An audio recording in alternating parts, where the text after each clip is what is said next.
Jokes to make me try C-Ops and COD. Yeah, bro. C-Ops was a good area. But when I like actually learned how to play like really good was starting off with Brothers in Arms. And then Modern Combat came out. That was another game that I've done on YouTube for like 5 years. And then Modern Combat kind of like started to die out, and the new game came out was called Critical Ops. And Critical Ops is a game that I actually heavily invested into. Like I actually played so much, and I joined a competitive team. I've actually made some competitive teams, but then eventually the competitive team that I was in, they got picked up. So yeah, that's basically it. Actually, we want to eventually, we want to explore this in a bit more detail. I think. Oh, hang on, just being shot in the back. Whoops. Yeah. Okay. So, Brothers in Arms was the first stage you realised you might actually be good at a game, and that was through analysing what the really good players were doing. Like, I think everyone hearing this can resonate, can relate to this. This is why we watch other people playing games, right? Mm-hmm. Oh, wow, look at this. Go, Carla. Last one. Pluto, nice. Pluto, there's one on from there. If you'd kept firing, he's gonna die. Fire, it's the Kinnick. Lost the bomb. And yeah, so back in Modern Combat, that's when I started a clan called SXC. For those of you guys who do not know, SXC is a competitive clan. It was okay, so I don't know where. Hang on, let's because I know a little bit about this. It sounds to me, because you don't just start a competitive clan up, right? And this works into you talking about your growing up without friends, basically. But there was a guy, Sergi, I think it was, or Taiga. Am I correct there? Yeah, Taiga is the guy that I like made friends with. Yeah. Tell us about that. So the guy named Taiga, we both were playing a lot, and eventually, like, we talked about like making a clan. So like we were playing a lot, and I played against him, and he was like, "Dude, you're really good. Like, where did you learn your skills?" And that's like when I figured out that there's a social media, like people are using chats to talk to each other, and I didn't know that. So I got on there, and I started to talk to a bunch of people, met a bunch of teams, and they all were like trying to recruit me, but I was like, "Nah, man, I'm not down for that." So then this guy, the Taiga, he was like, "Yo, you wanna make a clan together?" So I was like, "Sure." And so we made a clan, and it was basically SXC. And that was back in Modern Combat 2. It was wild because how old are you at this stage? Combat 2. Yeah, Modern Combat 2 came out around like 2013. So I guess I was like 16 or 15 maybe, or even younger. It was pretty old. So you became friends. You found a friend through gaming. Yeah, that's probably my very first friend game. You know, gamer from a friend from a game. I guess that would be him, Taiga. Taiga was really chill. Like we were talking about stuff, and you know, we got really, really close. And we made the clan together. Basically, I was technically the owner of SXC, and he was the co-owner. So that's basically it. And eventually, we grew together. Like we were playing a lot, maybe for like 3 or 4 months or something like that. And we had so many good players in our clan. Hey, what's up, Lily?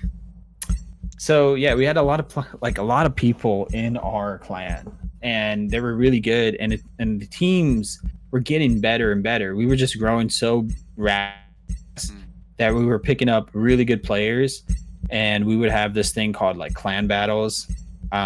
Basically, other teams would face us, their top 5 best players and our top 5 were like play against each other, and we had these clan records, and our clan record was so clean. We had like 200 wins and 0 losses against teams, and wow. it was an incredible record. We kept it so high, and everyone was just like shocked because nobody has reached that level yet. So yeah, that was that, and I guess that's the point. That's when I was like, that was actually Taiga. He like, yo, there's a new game coming out called Modern Combat 3, and yeah, Carlo, you're doing great. Keep it up. Yo, what's up, Ultimate? Yeah, so Modern Combat 3 comes out. I bring SXE into it. Taiga kind of leaves out of it. He's not really like active. So I was kind of bringing it up, and I was building this huge like movement, I guess. Like, it was a huge movement. The clan is getting really big, so we separate the clans into teams. So we had one team that was a region, like from a different region, another team from a different region, and so we were connecting them like that. And basically we had teams that were one team from Russia, one team from you know, wherever places. There was a lot of like teams, and at that point it was, by the way, they're using NA45. Yeah, I just got tagged. We need Fox, man. Yeah, Fox. Son, I got you, buddy. Yeah. But yeah, so the teams were expanding pretty quick. And at that point, what do you do when you have such a big empire? Like, you have SXE becoming the biggest clan in Modern Combat 3, and it's just getting bigger and bigger. So at that point, this guy that I made friends with, Taiga, he messages me like, hey, I'm taking over this clan. I'm going to be taking over you're going to be the co-leader, or you're going to be the co. And yeah, you just transfer the ownership to me. I'm kind of the leader now. Like, if I got that message from a friend, I would be like, you're joking, right? Nice joke, man. But at that point, he was being serious. And I was like, dude, you're trying to take away the work that I did. And basically, it turns out, yeah, he was trying to take the stuff, like the ownership. He was trying to like take the group, like the group. We had a group thingy on Puringo. It was the app that we were using to communicate. And so I was the leader of that group, and he was trying to remove me. So at that point, it was also quick too. Everything was super quick, where it's like to the point where I thought, okay, he's trying to take my members as well. So he takes about a couple of people off our team, like really good players, and he leaves the clan. He leaves everything, makes his own clan. Damn. And I was like, okay, like basically he wanted the power. And we kind of split up in Modern Combat 3, and then he eventually disappears. And all those players that he took with him, they actually came back, and you know, like they came back to the teams. They apologized and all that stuff for leaving and like trash talking us and all that stuff. But we were super chill. Like, everybody's really chill, and we have about 100 members at that time, and it was growing bigger and bigger. Oh my gosh. Yo, Kenny, thanks for the hype, bro. But so now we've got this, I guess it's politics, right, coming into play. Yeah, because when you're getting big, power is really, really tempting. Like, you would want that power. And so when Taiga saw that we had such a big clan, and we're winning so many battles, at that point, you kind of want to break things up, or you rather take over. And that's what Taiga wanted. He wanted to take everything over. And so he disappeared eventually, and I've never heard from him back again. That guy, like, basically the first betrayal that I got from online community. It was like, wow, man, I trusted you and everything, and you just try to like backstab me like that. It was like that, basically. Lost that round, so there you had a real positive experience. You made a friend, and in the same, you know, well, not same breath, but you also lost a friend. yeah. And so at that point, and I am not really like the members aren't really connected with me. Like we don't have like a crazy like, oh, like I'm really good friends with this guy or that. Like everybody is their own friend. You know what I mean? Like everyone had their, like the teams were friends with each other. Like a bunch of these teams, they were all like, because I connected them with the region, I was like a manager to them. So I wasn't like their worker, like a co-worker. Like I was basically a manager to them. And they were like co-workers, you know, like that's how they felt. Like if you're a boss, colleagues, you're not really friends with your boss. Yeah, like you're mostly friends with your co-workers, and that's kind of how it was. And I wasn't really like deep connected with them, but everybody knew that SXE is such a pro team to the point where it's like, okay, we can't really leave this thing because they're really good. And honestly, SXE sounds good and it's a pretty nice place. Like we're like the dominant team. Let's go. So like nobody wants to leave at that point because it's such a powerful team. At that point, Modern Combat 3, like we had actually there was a couple teams that we played, but that was kind of like a growth. That's what we had. Like that's when we started to grow pretty big. And then Modern Combat 4 came out, and that's when everything changed, honestly. Modern Combat 4 got so big to the point where the devs realized that our logo was it's basically resistance.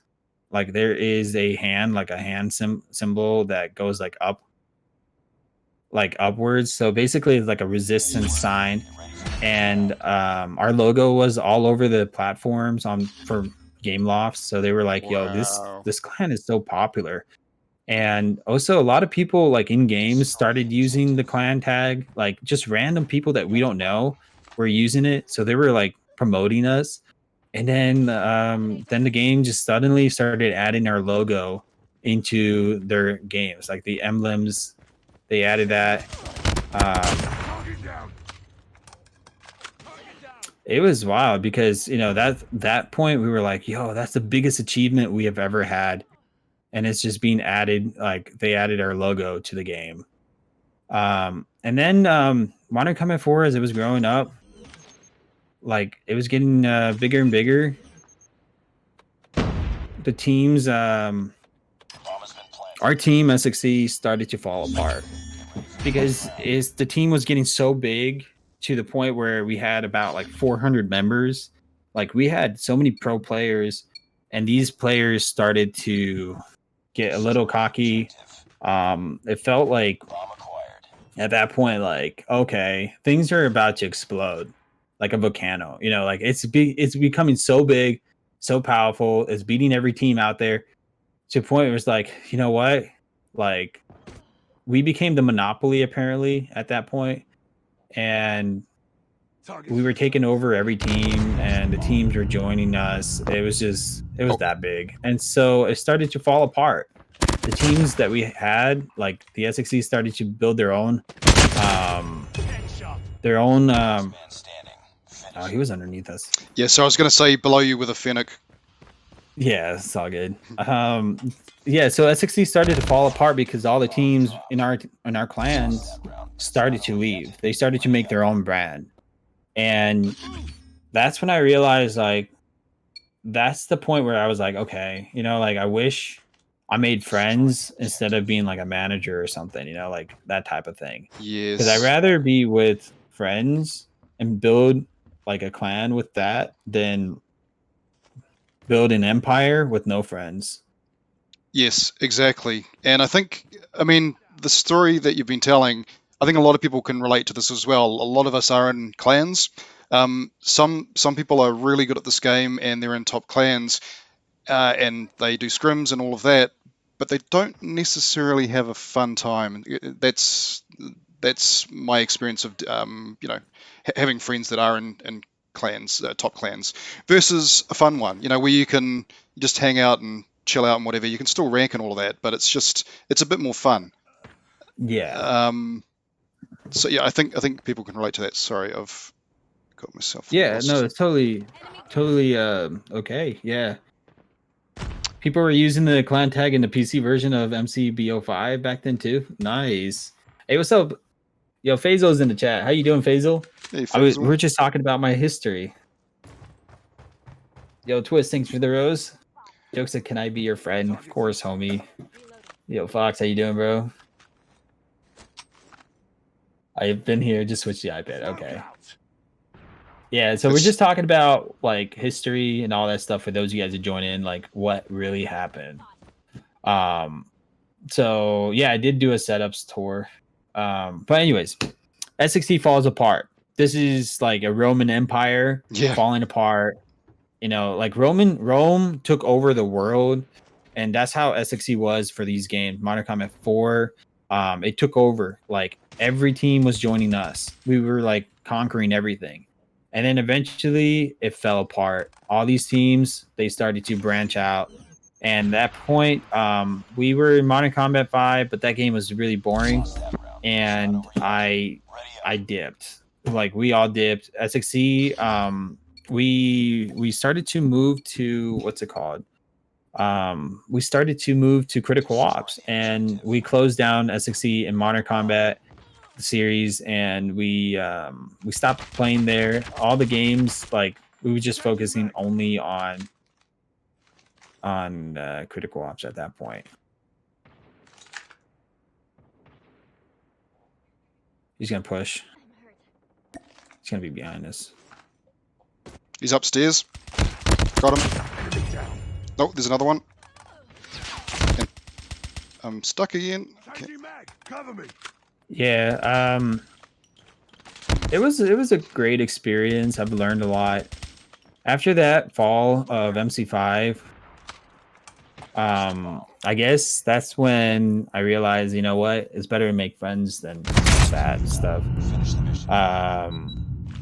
So yeah, Critical Ops, we build a really good team, and then eventually we get picked up by GS. GS is Gain Stars, for those of you guys are wondering. Hey, what's up, David? Yes, there was someone mentioning in the chat earlier that that known you from then, basically, or have been following you since that time. Yeah. Yo, Christian, thank you for the dono. Yeah, I will use it. DLQ holiday. Okay, homie, I see you. Damn, daily news journalist. Yes, that is who's in the call with me is HissingThoughts. He is a news journalist. He's interviewing me and just, you know, writing down the stories of what happened. There are gaming war stories, basically. Yes. And I am a war correspondent who almost got blown up by a grenade. Oh. Oh, he got me. You know Fear? Yeah, I've known Fear. I've known a lot of teams because most of those players in S6C, once they left, see you later. No trip line. Yeah, so once they left the clan S6C, they made their own clans. So like a bunch of teams out there that are really well known, they made their own teams, but they were from S6C. If that makes any sense. Yep. MC5 died when it became pay to win. Yeah, it did. Targets in sight. And also it died when it became free. Yo, yeah, it died when it became free, and it was kind of sad, to be honest. And then Critical Ops, C-Ops. Yeah, so Critical Ops got really competitive for you, actually. You picked up. You're performing on stage even. Yeah, I picked up like a lot of skills from that game. Critical Ops was a turning point where, because I'm a very aggressive player and I love aggressiveness. I love it. But Critical Ops was completely the opposite. Like you can't play aggressive. You have to play very passive. So I've learned how to play passive. Like I had to stay from scratch. Like I had to learn so much of like a bunch of stuff basically just from scratch. Learning all of this, like how to play smart, how to play with headphones on, like you have to actually learn a lot of things. And I was like, man, like I want to push these guys, but no, that you cannot do that. And that kind of sucked. Like you could try doing that, but it's just honestly impossible to like hit your shots. Like you can't really do what you can do in COD Mobile. Like it's completely different. How important was voice comms, if at all, in Critical Ops? Oh, it was very important. You can't complain. You can't, you can't like if you complain, that just makes you look rookie. You know what I'm saying? So you can't really complain much. There was a lot of stuff like you had to learn how to keep your emotions in control, because if you are just like crying all the time, people don't want to play with you. So there was a lot of like you had to like basically know the ins and out. Like comms are very important. You have to call out anything that you see is wrong or anything that goes right. Like you have to call out what you see, and if you don't call it out and your teammate dies, you're in big trouble. And that causes a lot of fights in a lot of teams. A lot of teams, they have a lot of dramas and stuff like that. So that's something that I've learned a lot. Like I've learned how to be calm. That's why sometimes when you guys watch me on stream, you guys are wondering like, oh, how is he so calm? It's because I played so much Critical Ops, and we had a lot of coaches from different games telling us how to play, like how to not like rage, how to be more in control of your game. Because if you rage, the emotions go in it, and then you just ruin everything. So that was a big thing. A problem that we all had, like what I've noticed in Critical Ops, like all the pro players were using oil, and eventually like they would put oil on their hands or thumbs, and they would play a lot on the screen, and the screen would eventually, when you try to sell the phone, there's this big two like spots where it's just super oily and you can't wash it off. It's just stuck there. It's engraved. And yeah, that was it. Like this is the part where like I realized, we need something out there, like a product. And that's when I realized like, okay, you know what? I started to add some like modifications, trying to like have that. Oh, that guy got pooped. Yeah, I tried to like figure something out. I've tried baby powder just a tiny bit. Didn't work out because I didn't even know which material to use. So there's a lot of experiment that was going on. And then LAN event came out, and our team, we won the LAN event. It was pretty awesome. We actually went to 2 LAN events. The first LAN event was nice try, man. That was a hard shot. Yeah, so the first LAN event was canceled because we actually went to the LAN event, but we weren't able to play on it because when we were like 1 week away, there was a shooting that went down, and the shooting went down. Las Vegas shooting killed a lot of people, and it was a really, really bad shooting. And so we couldn't play in the tournament. We were really hyped. We were practicing for years and years and years, and all of a sudden this happens, and it's kind of sucked. Like we were practicing for so long, and all that just goes to waste. But then the Critical Ops devs were like, hey, you know what? You guys can come over, and we'll just travel with you guys, and show you guys around like Las Vegas, and we can all just chill. And I was like, okay, that sounds like a plan to me. So yeah, I joined up, and I traveled. I actually have some vlogs about that. How in the world does a jumping shot like that kill me? How did I die? Oh, behind you. Oh, wow. I would have had it in mind, but I thought it was like lying claiming to your claners, or you're really not. Yeah, it's all right though. What's the single greatest thing you learned from that real competitive time? You're actually playing in a competition. It's funded. There's money for it. You're in a team. You have coaches. You have mentors. You have all of that. You got to travel as well. Yeah, travel wasn't one thing. Oh, this guy got a push right now.